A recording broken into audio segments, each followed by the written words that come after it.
South India shopping mall, the wedding మంత్ర, సరికొత్త wedding collection, south India shopping mall.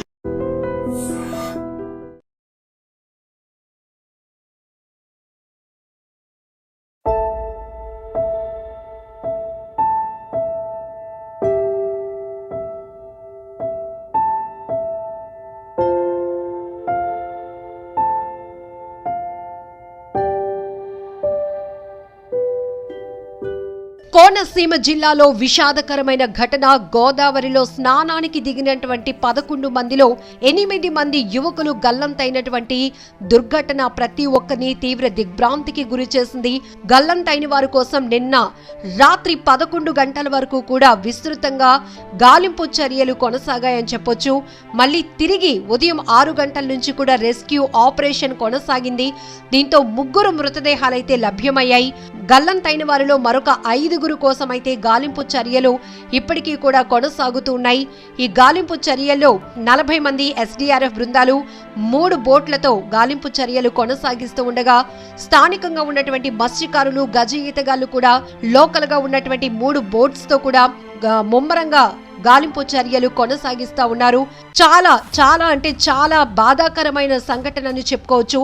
స్నేహితుడి ఇంట్లో శుభకార్యానికి వచ్చి అలా సరదాగా గోదావరిలో ఈత కొట్టి వద్దామని, స్నానం చేసి వద్దామని అనుకున్నటువంటి ఆ యువకులు ఒక్కసారిగా అక్కడున్నటువంటి లోతును గమనించలేక మునిగిపోయారు. ఒకరిని కాపాడటానికి మరో 3, మరో వాళ్ళ కోసం మరో 2, ఇలా ఒకరి కోసం మరొకరు అనుకుంటూ వెళ్లి 8 మంది గల్లంతైనటువంటి దుర్ఘటన ప్రతి ఒక్కరిని తీవ్ర దిగ్భ్రాంతికి గురి చేసింది. కోనసీమ జిల్లాలో ఈ 8 యువకుల గల్లంతు ఒక్కసారిగా ప్రతి ఒక్కరిని కలవరపాటుకు గురి చేసిందని చెప్పొచ్చు. అంతవరకు ఒక ఫంక్షన్ కోసం వచ్చి అక్కడ సరదాగా గడిపినటువంటి స్నేహితులు ఇలా సరదాగా ఈతకని వెళ్లి గోదావరిలో స్నానానికి దిగి జల సమాధి కావటం ఎవరూ జీర్ణించుకోలేకపోతున్నారు. ఆ యువకుల కుటుంబ సభ్యుల రోదనలైతే మిన్నంటుతున్నాయి. గ్రామస్తులు కూడా కంటతడి పెడుతున్నారు. అయ్యో పాపం ఇలా శుభకార్యానికి వచ్చి అలా మృత్యువోడికి చేరుకున్నారే అంటూ ప్రతి ఒక్కరూ రోధిస్తున్న తీరు కంటతడి పెట్టిస్తుందని చెప్పొచ్చు. ఇప్పటికే పోలవరంకి చెందినటువంటి వడ్డీ రాజేష్, వడ్డీ మహేష్ వీరిద్దరు కూడా అన్నదమ్ములు. ఉదయం నిర్వహించినటువంటి కొనసాగినటువంటి గాలింపు చర్యల్లో అన్నదమ్ముల 2 మృతదేహాలు కూడా లభ్యమయ్యాయి. మరొకటి కాకినాడకు చెందినటువంటి పాల్ అభిషేక్, ఆ యువకుడి మృతదేహం కూడా లభ్యమైంది. అయితే పాల్ అభిషేక్ తమ్ముడు క్రాంతి మృతదేహం లభించాల్సి ఉంది.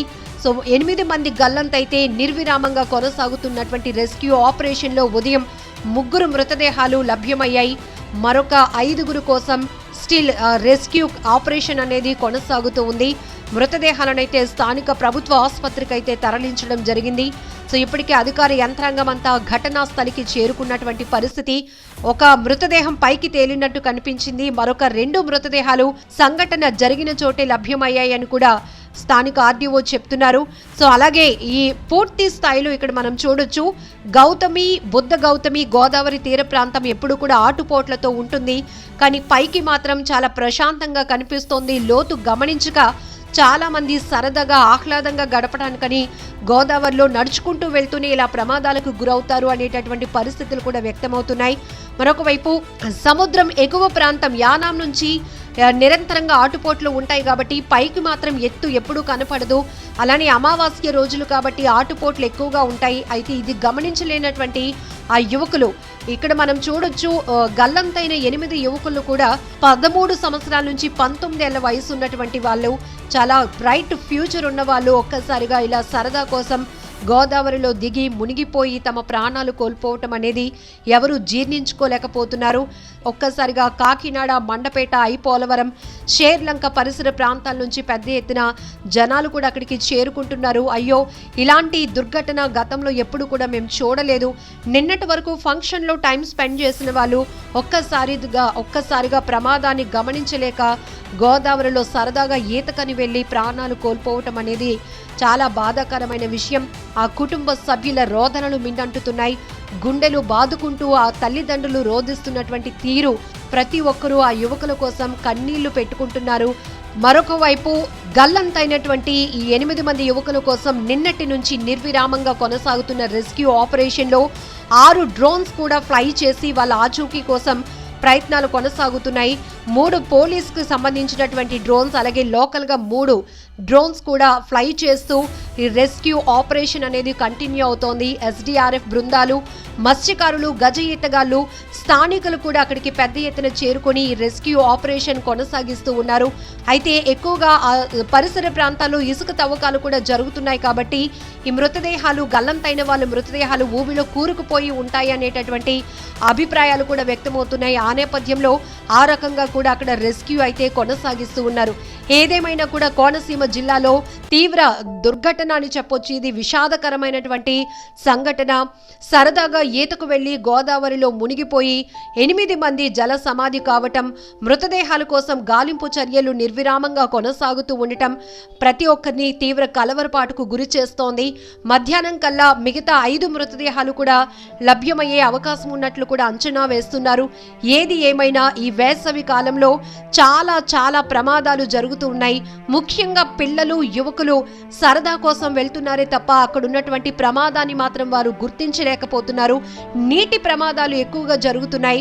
బీచ్ లో స్నానానికి దిగి అక్కడ ప్రమాదం పొంచి ఉంది, హెచ్చరిక బోర్డులు ఉన్నప్పటికీ కూడా వాటిని ఏటిని ఖాతరు చేయకుండా అక్కడ లోకల్ గా ఉన్నటువంటి గార్డ్స్ కావచ్చు, అలాగే గజ ఈతగాళ్ళు హెచ్చరించిన కొంతమంది ఆ విషయాలేవి కూడా చెవులకు ఎక్కించుకోకుండా ఆ సరదా కోసం పూర్తి ఎంజాయ్మెంట్లో మునిగిపోతూ ప్రమాదాన్ని గుర్తించలేక ప్రాణాలు కోల్పోతున్నారు.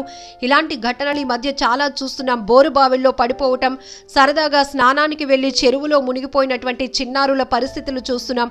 ఇప్పుడు ఇక్కడ కోనసీమ జిల్లాలో ఒకే దుర్ఘటనలో 8 మంది యువకులు, 13 నుంచి 19 ఏళ్ల వయసు ఉన్నటువంటి యువకులు గల్లంతైన పరిస్థితిని చూస్తే ఆ కుటుంబాలు ఎంతగా రోధిస్తున్నాయో, ఆ తీవ్రమైనటువంటి బాధలోని మునిగిపోయింది ఆ ప్రాంతం అంతా. స్టిల్ రెస్క్యూ ఆపరేషన్ అయితే కొనసాగుతూ ఉంది. మధ్యాహ్నానికల్లా మిగతా మృతదేహాలు కూడా లభ్యమయ్యే అవకాశం ఉన్నట్లు అంచనా వేస్తున్నారు. ఏది ఏమైనా ఒక్కసారిగా కోనసీమ జిల్లాలో జరిగినటువంటి ఈ విషాదకర వార్త ప్రతి ఒక్కరిని ఉలికిపాటుకు గురి చేస్తుందని చెప్పొచ్చు.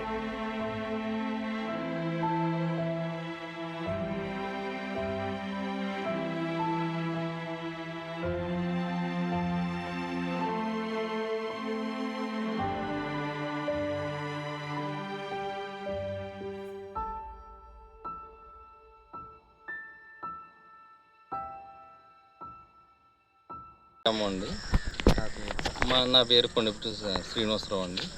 అంటే ఇక్కడ మేచర్ ఫంక్షన్ కానీ మధ్యాహ్నం భోజనాల టైంలో కుర్రోళ్ళు భోజనాలు చేసి సరదాగా ఇలాగా గోదావరి ఒడ్డుకు వచ్చారండి.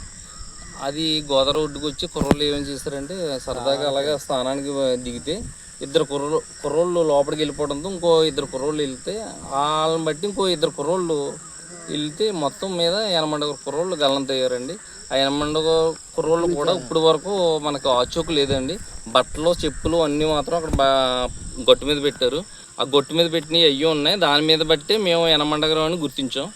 ఆ 80తో మొత్తం డిపార్ట్మెంట్ అంతా వచ్చారు. మా డిపార్ట్మెంట్ అంతా పోలీసు డిపార్ట్మెంట్, రామచంద్రపురం, రామచంద్రపురం నియోజకవర్గంలో వస్తుంది కాబట్టి మా డిపార్ట్మెంటు, ముమ్మడవరం డిపార్ట్మెంటు, అలాగే ఎస్పీ గారు కూడా వచ్చారు. ఇప్పుడు వచ్చారు. నైటు జనరేట్లు అరేంజ్ చేయాలండి. శ్రీలంకలోనే మేచర్ ఫంక్షన్ అండి. ఆ ఫంక్షన్కి వచ్చి భోజనాలు చేసి సరదాగా రేవో ఒడ్డు గోదావరిలోకి వచ్చి స్నానం చేయడానికి వచ్చారండి. స్నానం చేయడానికి వచ్చి 2 కుర్రోళ్ళు కొంచెం ఒళ్ళో లోపలికి వెళ్ళిపోతే వాళ్ళని కాపాడినాకని 4 వెళ్తే 4 కూడా ఇక్కడ ఇది 4 మండలాల జనాలు ఉంటారండి. అంటే శ్రీలంక నుంచి మాత్రం మనవలండి. శ్రీలంక సభ్యులు కాదు కానీ కూతురు కొడుకులు 3 గల్లంత అవ్వారండి. మిగతా వాళ్ళు కాకినాడ వాస్తువులు అండి, ఫ్రెండ్స్ అండి. మేజర్ ఫంక్షన్ 3 అండి. ఒకే కుటుంబానికి 2 అబ్బాయిలు, ఒక కుటుంబానికి 1 అబ్బాయి. మా లంక మనవలండి, ఆడపడుచు కొడుకులండి వాళ్ళు. ప్రేమజ్యోతి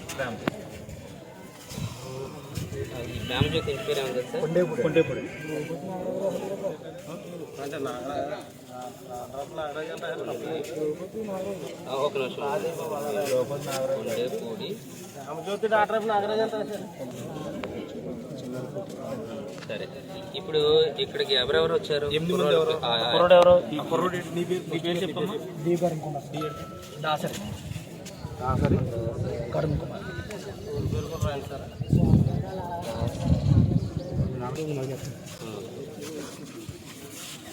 ఎంత నీ వయసు ఎంత?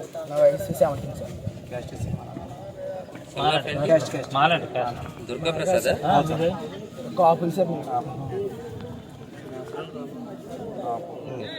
నేను చదువుకుంటున్నాను. నాకు 10th అయిపోయింది సార్. ఇప్పుడు ఏం చేస్తాను? వయసు ఎంత నీది?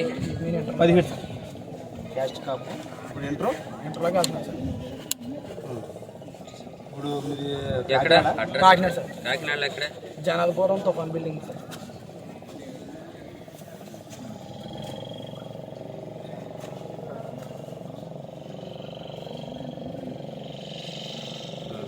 ఫోన్ నెంబర్ సార్ చెప్పు. 8186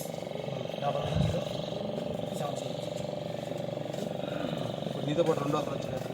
క్రాంతి సార్. నీ పేరు మేడి శెట్టి సార్. ఎన్ని గంటలకు రాసుకోండి సార్.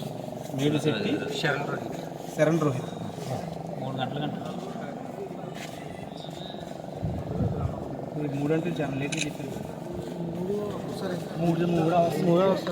మేడి శెట్టి. మీ నాన్న పేరు? మేడి శెట్టి ఎంతమ్మా? శరణ్ రోహిత్ గణేష్. మీ నాన్నగారు లేదా? మీ వయసు ఎంత? 20. Caste BC certified. ఏం చదువుకున్నాను? నేను 10th అయింది సార్. ఇప్పుడు ఏం చేస్తున్నాను? Part time. ఏంటి? నీది ఎక్కడమ్మా? నీది రామచంద్రపురమా? నువ్వెలా ఇక్కడే వచ్చావు? మా ఫ్రెండ్ వాళ్ళ చెల్లి ఫంక్షన్ సార్ ఇది.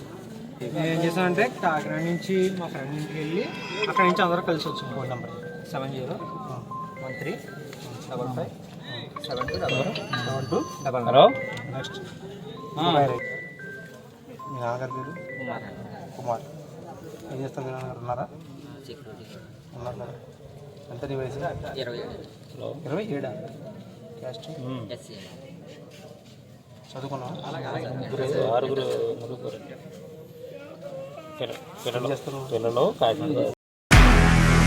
నిజంగా ప్రస్తుతం ఉన్నటువంటి సమాజం దేనికి ప్రయారిటీ ఇస్తుంది?